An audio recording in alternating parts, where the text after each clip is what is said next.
আপনাদেরকে বাস্তব একটি ঘটনা শোনাই। গোপালগঞ্জের একটি এলাকার নাম হলো কাশিয়ানী। কাশিয়ানীর পাশেই হলো মকশেদপুর। এই মকশেদপুর থেকে ভিতর দিয়ে যাওয়া যায় আলফাডাঙ্গা, ফরিদপুর। এই রোডে অসংখ্য মাদ্রাসা আছে। 2019 সালে বয়ানে গেছি সে এলাকায়। যেই মসজিদের উদ্যোগে বয়ানে গেলাম, মাগরিবের পর পরই ঢুকে গেছি মাহফিলে। ইমাম সাহেব বলতে আছে, ভাই এক মুমিন আর এক মুমিনের কবর জিয়ারত করবে, এটাই মুমিনের কাছে পাওনা। একটু কবরের পাশে দাঁড়াইয়া সূরা ইখলাস ফাতিহা পড়বে, একটু দোয়া করবে, এটা তার কাছে পাওনা। এখানে একটি কবর আছে, একজন মহিলা ঘুমিয়ে আছে, যদি মনে চায় একটু দোয়া করে যান। আমি বললাম, কোন মহিলা, কার সন্তানের মা? ইমাম সাহেব জবাব দিল, 4টা হাফেজে কোরআনের মা ঘুমিয়ে আছে। আমার ঘরেই তো 4জনই হাফেজ। আমার বাবাও হাফেজ, আমরা 3 ভাই, 2 জনই হাফেজ, বোন জামাইও হাফেজ, নানাও হাফেজ। তা আমার ফ্যামিলিতে আছে 6-7 জন হাফেজ। এই সমাজে এমনও রিক্সাওয়ালা আছে, ভ্যানওয়ালা আছে, যার 5 সন্তান, 5টাই হাফেজ মাওলানা। কি করলেন জীবনে? খেয়ে ঘুরে ঘুরে জীবন শেষ করলেন। 4টা সন্তান কোরআনের হাফেজ, তাদের মায়ের কবর পাশে পড়ে আছে, একটু দোয়া করে যান।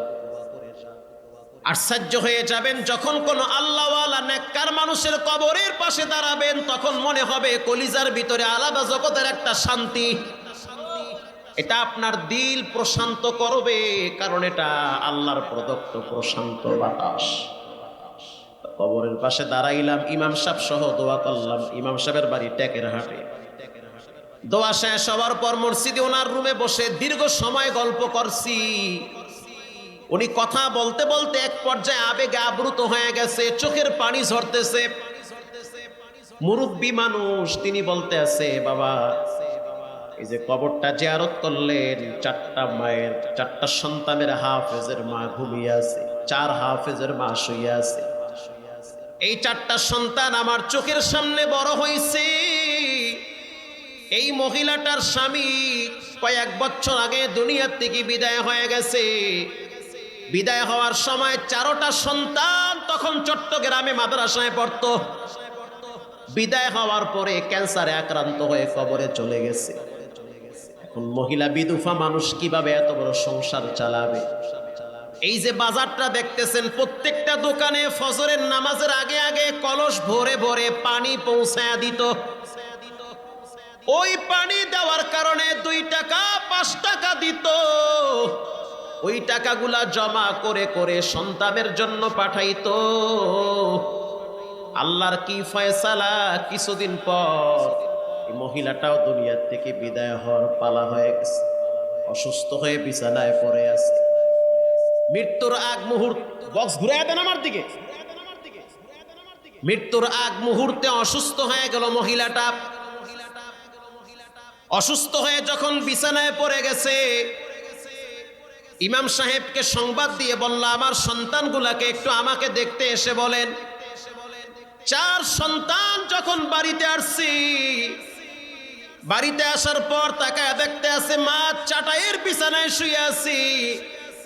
সাকরাতুল মাউত, মৃত্যুর যন্ত্রণা ভিতরে শুরু হয়ে গেছে।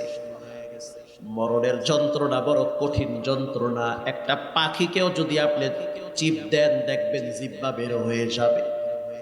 একটা পোকাকে যদি টোকা দেন, দেখবেন অসুস্থ হয়ে পড়বে। একটা বিড়ালকে যদি আঘাত দেন, দেখবেন জিহ্বা বের হয়ে যাবে মৃত্যুর যন্ত্রণায়। আল্লাহ পাক কোরআনে বলেন, কুল্লু নাফসিন যায়িকাতুল মাউত, যার ভিতরে প্রাণ আছে তার একদিন মৃত্যু আছে। মৃত্যুর আগে আগে 4টা সন্তান চতুর্দিকে বসায়া মা মাঝখানে শুয়ে আছে। মৃত্যুর ঠিক 10-15 মিনিট আগে যখন আল্লাহর কথা অনুযায়ী নেককার অথবা বদকার ফেরেশতারা সামনে দাঁড়ায়, আল্লাহ পাক কোরআনে বলেন, যারা নেককার তাদের সামনে নেককার ফেরেশতারা দাঁড়ায় যায়, যারা বদকার তাদের সামনে দাঁড়ায় যায়। নেককার ফেরেশতারা বলে, লা খাউফুন ফিদ দুনিয়া, ভয় নাই।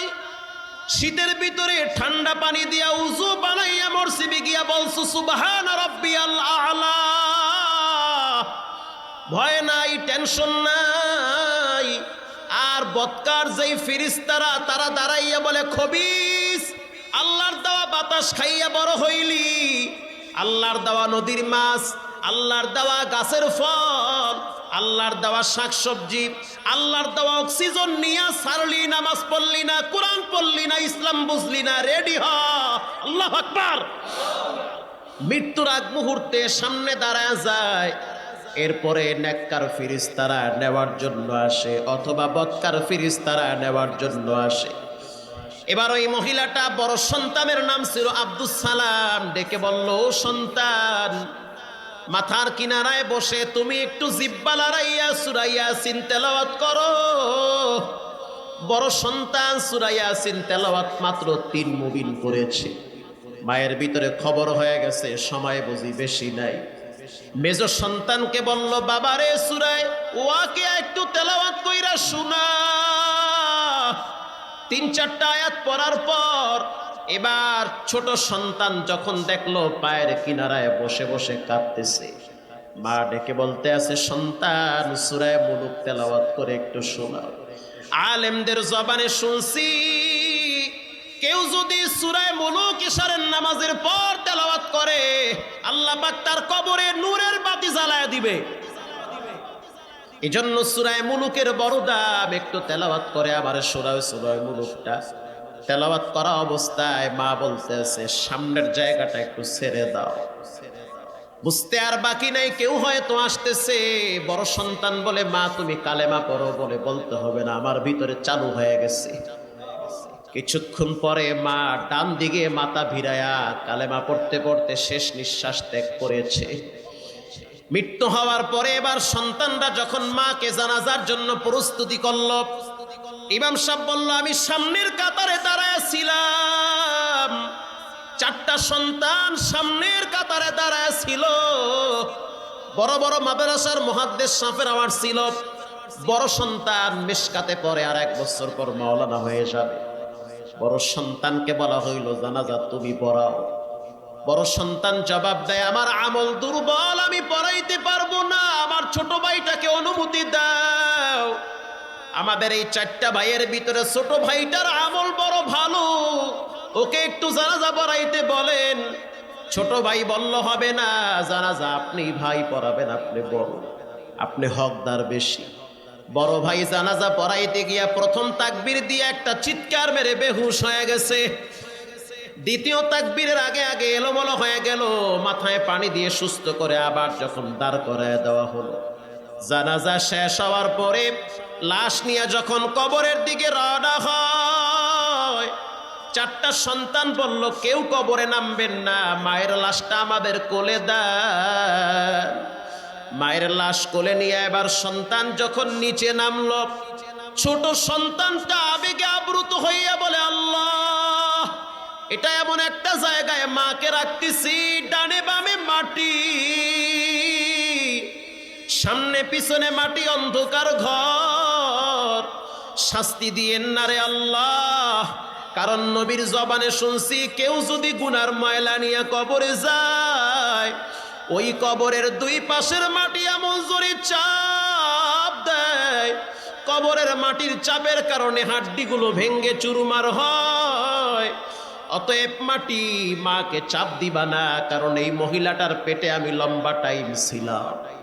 বাচ্চা মানুষ বুঝে না, আবেগে আপ্লুত হয়ে কথা বলতেছি।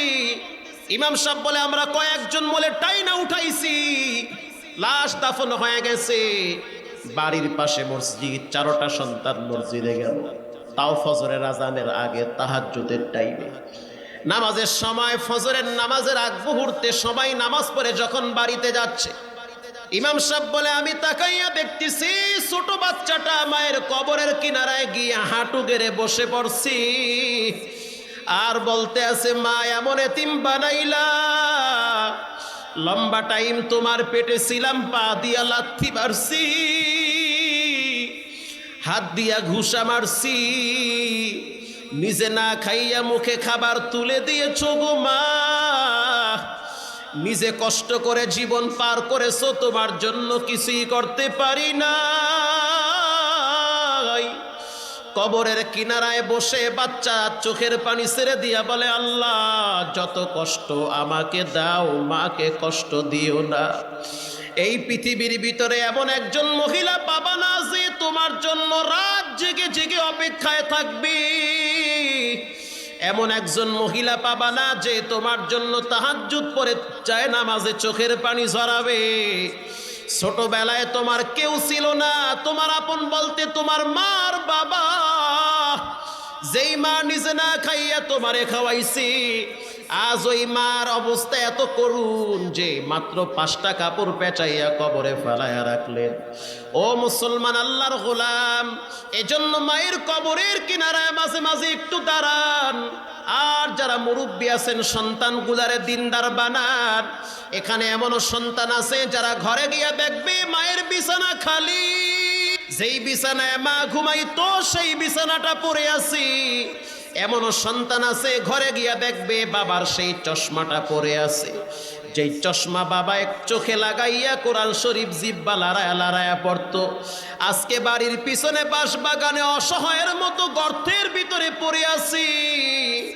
ও নবীর উম্মতের দল, এজন্য মা বাবার জন্য দিল খুলে দোয়া করো। দুনিয়ার লাইনে মানুষ যত বুড়া হয় তত মর্যাদা কমে। দুনিয়ার শিক্ষিত লাইনে মানুষ যত বুড়া হয় মর্যাদা সম্মান তত ডাউন হয়। আর যাকে আল্লাহ কোরআন দিয়েছে তার বয়স যত বাড়ে মর্যাদা সম্মান তত বাড়ে।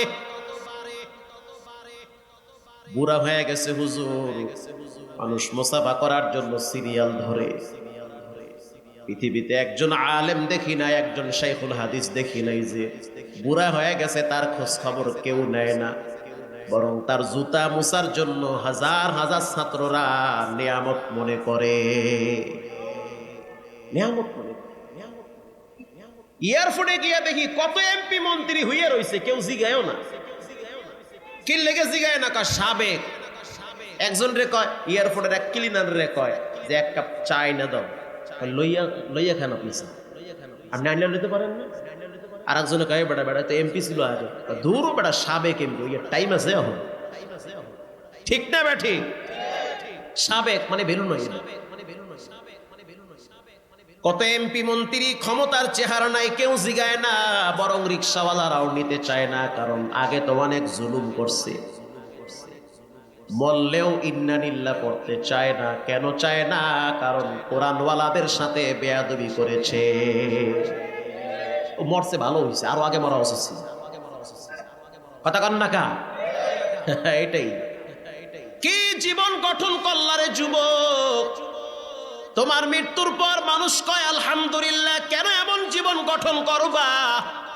এমন জীবন করিয়া গঠন, তোমার মৃত্যুর পরে লাখো মানুষ তোমার জন্য দিল খুলে দোয়া করবে। তোমার জানাজায় দাঁড়ানোর জন্য তারা ব্যস্ত হয়ে যাবে। দুনিয়ার সবাই যদি তোমার উল্টা থাকে কোনো সমস্যা নাই, তোমার রব তোমার পক্ষে থাকলে ঈমানওয়ালারা তোমার দিকে দৌড় মারবে। দুনিয়ার লাইনে মানুষ যত বুড়া হয় তত মর্যাদা কমে, আর কোরআনওয়ালার লাইনে যত মানুষ বুড়া হয় তত মর্যাদা বাড়ে। এর চেয়ে বেশি বলতে গেলে সমস্যা আছে। মর্যাদা বাড়ায়া দেয়। আল্লাহ কয়, ইয়ারফাইল্লাহুল্লাযীনা আমানু মিনকুম ওয়াল্লাযীনা উতুল ইলমা দারাজাত। যার ভিতরে কোরআনের জ্ঞান আছে, রব বলেন তার মর্যাদা পৃথিবীর কেউ না বাড়ালেও কিচ্ছু আসে যায় না, আমি রব মর্যাদা বাড়ায়া দে। আল্লাহ বাড়ায়া দেয়। এই জন্য বর্তমান দেখি রানিং এমপির সন্তান মাওলানা হয়ে গেছে। র্যাবের ঊর্ধ্বতম কর্মকর্তার 3-4টা সন্তান, 3টাই মাওলানা। এনএসআই এর কর্মকর্তা, ঊর্ধ্বতম কর্মকর্তা, যাদের উপরে পুরা দেশ চলে, তাদের অনেক ছেলে মেয়ে মাওলানা। আমি তো জুমা পড়াই 12 কুতুবের জায়গায়, রাজারবাগ পুলিশ লাইনের একেবারেই পাশে জিলপার বড় মসজিদে। প্রথম কাতারের দিকে তাকায় দেখি ম্যাক্সিমাম সরকারি ঊর্ধ্বতম কর্মকর্তা। জুমার নামাজের পরে হাত ধরে দোয়া চায়, বলে ভাই এটাই বাস্তবতা, এটাই বাস্তবতা। ছেলেমেয়ের ভিতরে দিন না থাকলে, ইসলাম না থাকলে ওই ছেলেমেয়েরা একটা সময় মা বাবাকে বোঝা মনে করে, বোঝা মনে করে। এই জন্য সন্তানদেরকে দিনদার বানান। কুড়িগ্রাম রানিং এমপি, হ্যাঁ রানিং এমপি, আমি গেছি সেখানে, পাশে বসে আছে তার ছেলে যাত্রাবাড়ির থেকে ফারেক মাওলানা। স্যার আপনার ছেলে মাওলানা? চারটা ছেলে দিয়েছে আল্লাহ আমারে, এই চারটার ভিতরে যেইটারে কোরআন চিনাইছি ওইটা আমারে চিনে। ওরে আল্লাহ কয় কি, কথা তো ঠিক। আপনি বাচ্চাদেরকে কোরআন চিনাবেন, হাদিস চিনাবেন, আল্লাহ চিনাবেন, রসুল চিনাবেন, ইসলাম চিনাবেন, সে আপনারে চিনবে। কোরআন চিনাইবেন না, ইসলাম চিনাইবেন না, আল্লাহরে চিনাইবেন না, নবীরে চিনাইবেন না, সারাদিন কোচিং আর প্রাইভেট বাইটে খাওয়াইবেন। শেষ বয়সে ওই ছেলেমেয়েরা বাবা খাওয়ার জন্য বাবার কল্লায় ছুরি ধরবে।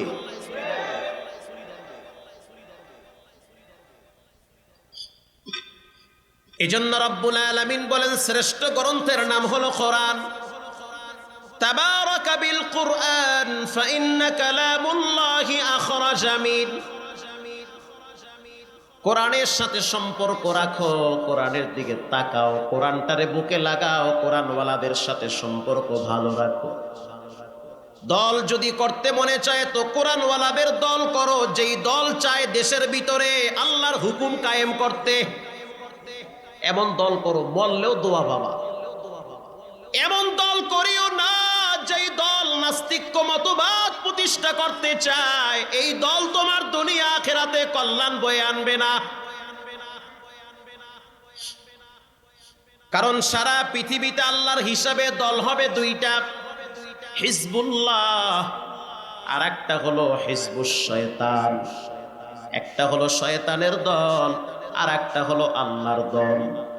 যেই দলের কর্মসূচিতে নামাজ আছে, কোরআন আছে, আল্লাহ এবং নবীর তরিকা আছে, যেই দলের কর্মসূচির ভিতরে সংবিধানকে কোরআনকে মেনে নিয়েছে, নিঃসন্দেহে সেটা হক দল, আল্লাহর দল, নবীর দল। আর যেই দলের ভিতরে মারামারি, কাটাকাটি, পিটাপিটি, প্রতিহিংসা, ওটা কখনোই আল্লাহর দল হতে পারে না।